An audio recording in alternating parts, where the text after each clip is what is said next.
It's okay. I think so. Yeah. It's all in our heads. Yeah.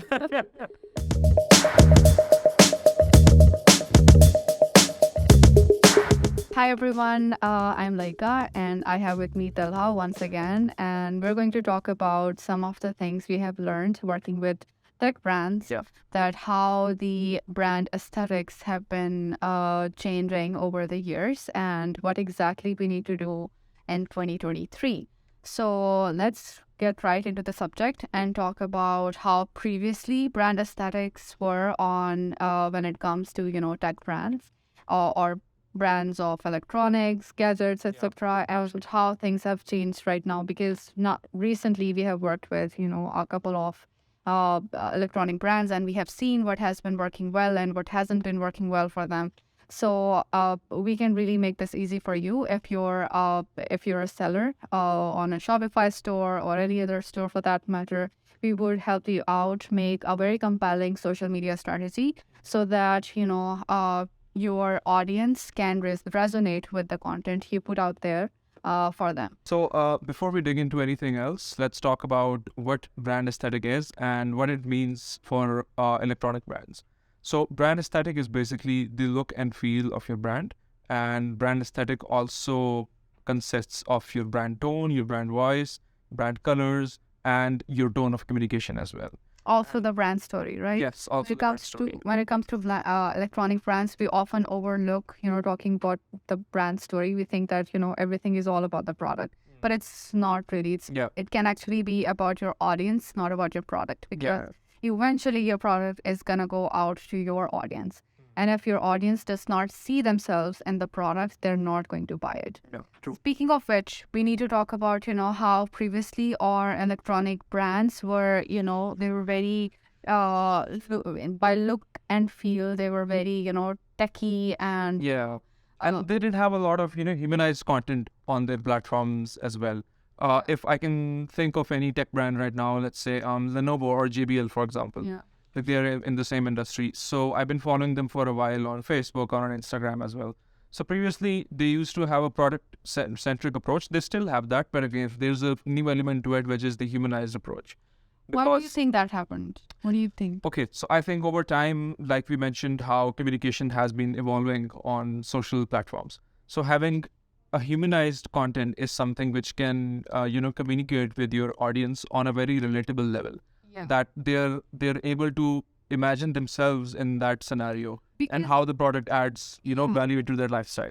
Yeah, and I've also observed that people now don't like, the words like artificial intelligence and robots and, computers taking over humans. That's true. ChatGPT, etc. People have all their speculations and they think like, there's less of humanness and there's more of, machine on tech. Everything is just too much tech. Yeah. which is why they feel very distant and they feel irrelevant, and nobody wants to feel that way. And you would observe that a lot of us are really trying to get into going back to the basics, which is like having a good time in the nature type of world. True. And sitting by the brook, babbling brook, and enjoying that experience, sitting under a tree, whatever, and we all have been doing that or demanding that because we feel like the world is being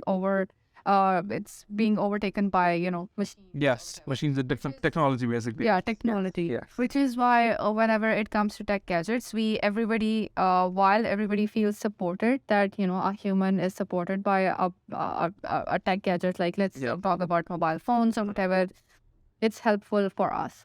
But in the meanwhile, it can also cause a kind of miscommunication, or it can also cause gaps, etc. So it has all that debate going on about machines and about machines not really helping people but actually causing more distance. Yeah. So because of that distance, they fear every time there's a discussion about electronics or machines or whatever.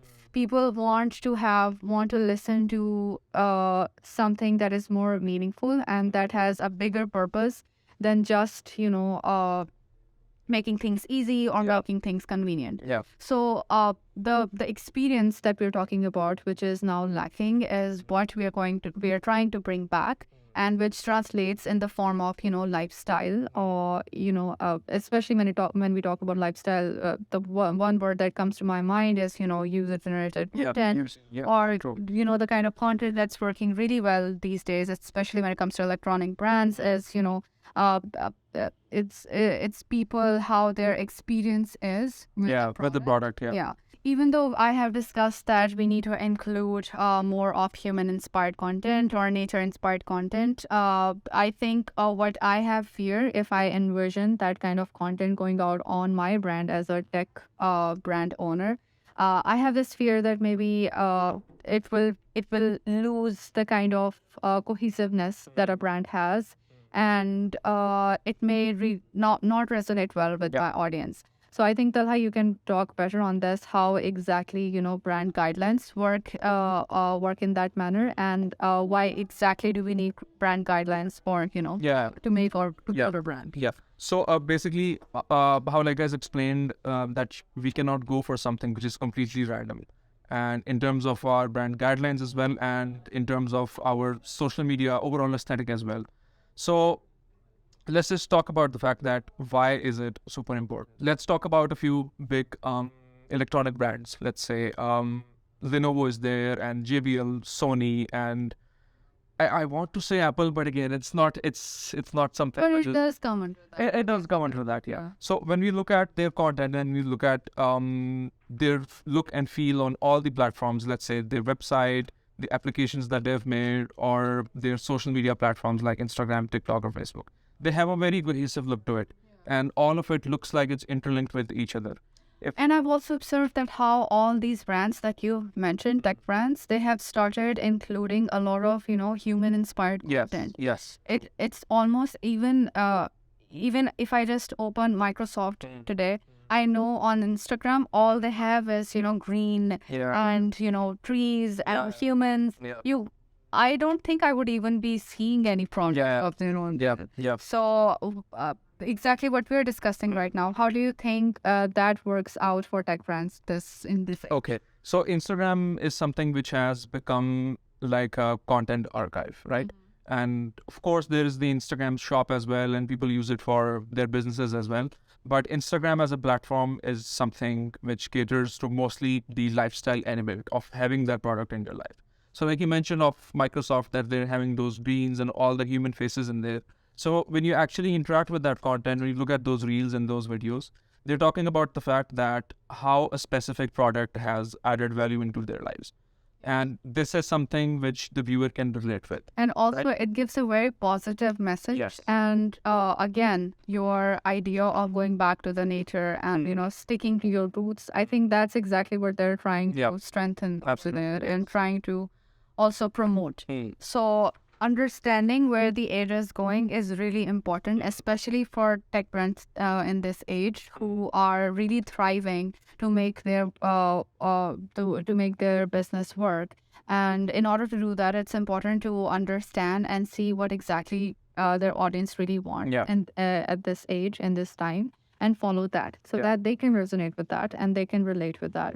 And as Talha has said, that for brand identity, it is important to also have brand guidelines. We can't just be random and arbitrary with our content. And I was just going to say one small thing, just gonna add a small thing over here. So like you've mentioned about having, humanized content, like she mentioned Microsoft, let's say. So something you might have noticed over there is as well that they use their brand guidelines like colors and type, everything in the form of how they have designed the set in the video. For example, let's say I'm in the video and I work from Microsoft, so my shirt, my tie, my blazer, and everything on my desk, it's going to be around the brand palette of Microsoft. So those things are also very thought of. They're not just randomly lying there, or the guy's not randomly wearing a blue shirt.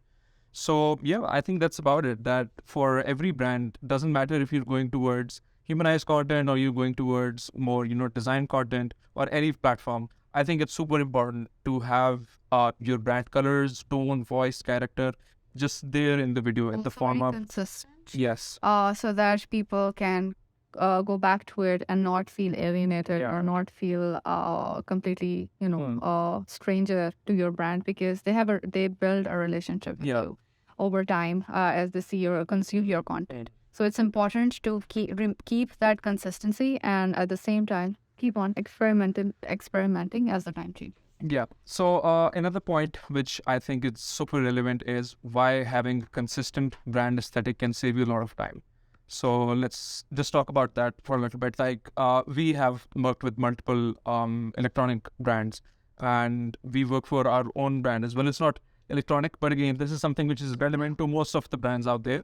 And it's having a multi-content calendar in which you can basically decide based on research that in the next month these are the things that you want to put out there.